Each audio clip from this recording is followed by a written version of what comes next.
George Thomas അച്ഛൻ്റെ പ്രത്യേകത, അച്ഛനൊരു ബാലൻസ് ഉള്ള മനുഷ്യനാണ്.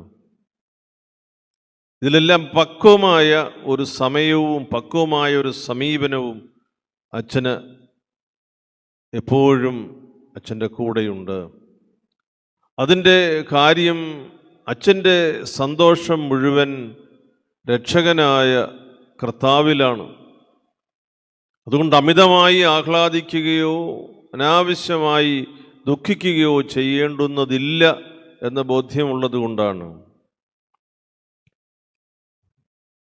ബഥനി ആശ്രമത്തിൻ്റെ സുപ്പീരിയർ ജനറൽ എന്ന നിലയിൽ മാർ ഇവാനിയോസ് പിതാവ് സ്ഥാപിച്ച ബഥനി ആശ്രമത്തിൻ്റെ അധ്യക്ഷൻ എന്ന നിലയിൽ ബഥനിയുടെ ശുശ്രൂഷകൾക്ക് അച്ഛൻ നേതൃത്വം നൽകുമ്പോൾ ഞാൻ ശ്രദ്ധിച്ചിട്ടുള്ള കാര്യം, പെരുന്നാട്ടിലെ ബഥനിയെ അനുസ്മരിപ്പിക്കുന്ന അച്ഛൻ്റെ വ്യക്തിപരമായ ചില നിഷ്ഠകളും സമീപനങ്ങളും എല്ലാം അത് വേറിട്ട ഒരനുഭവമാണ്.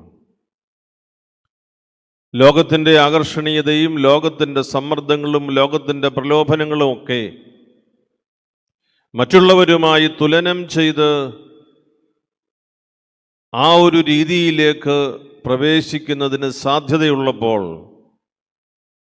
പെരുന്നാട്ടിലെ ബഥനിയിലെ ജീവിത ശൈലി ഓർത്ത് ജീവിക്കുക അത്ര എളുപ്പമല്ല.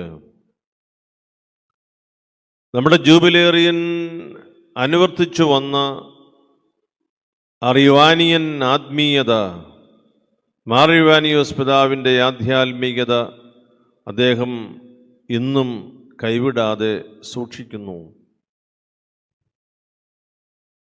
ദൈവത്തിൻ്റെ പദ്ധതി പ്രകാരം മലങ്കര സുറിയാനി കത്തോലിക്ക സഭയുടെ മേൽ സ്വർഗം ചൊരിഞ്ഞുകൊണ്ടിരിക്കുന്ന കാരുണ്യത്തെക്കുറിച്ച് നല്ല ഓർമ്മയുള്ള ഒരു സന്യാസ വൈദികനാണ് ജോർജ് തോമസ് അച്ഛൻ. നന്ദിയുള്ളവരും കൃതജ്ഞതയുള്ളവരും ഓർമ്മയുള്ളവരുമായി ജീവിക്കണം, നാം കടപ്പെട്ടവരാണ് എന്ന് അച്ഛൻ ഓർമ്മിക്കാറുണ്ട്. പരിശുദ്ധ അമ്മ കർത്താവിനെ മഹത്വപ്പെടുത്തി പറഞ്ഞത് അച്ഛൻ ഹൃദയത്തിൽ സ്വീകരിക്കുന്ന തൻ്റെ ആത്മീയതയുടെ കരുത്തായി സംഭരിച്ചു വച്ചിരിക്കുന്ന ആധ്യാത്മിക പൈതൃകത്തിൻ്റെ ഒരു സാക്ഷ്യമാണ്. കർത്താവിന് മുൻപ് വന്നവരെല്ലാം കർത്താവിനെ കുറിച്ച് പറയുന്നതിന് നിയോഗിക്കപ്പെട്ടവരാണ്. ദീർഘദർശിമാരും പ്രവാചകന്മാരും.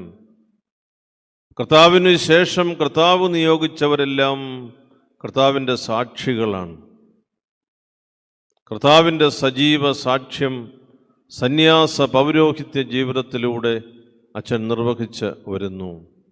വലിയ കരുതലോടുകൂടി എല്ലാവരെയും ചേർത്ത് നിർത്തുന്ന ബഥനി ആശ്രമത്തിലൂടെ നമ്മുടെ സഭയ്ക്ക് അനുഗ്രഹത്തിൻ്റെ ഒരു വലിയ ഉറപ്പുള്ള ശിലയായി നൽകപ്പെട്ടിരിക്കുന്ന ഈ പുരോഹിതൻ, പരിശുദ്ധ പിതാവ് വൈദിക ജീവിതത്തിൽ ഉണ്ടാകാവുന്ന അപകടങ്ങളെക്കുറിച്ച് പറയുമ്പോൾ കരിയറിസം എന്ന് കൂടെ ഉപയോഗിച്ചിട്ടുള്ള വാക്കാണ്.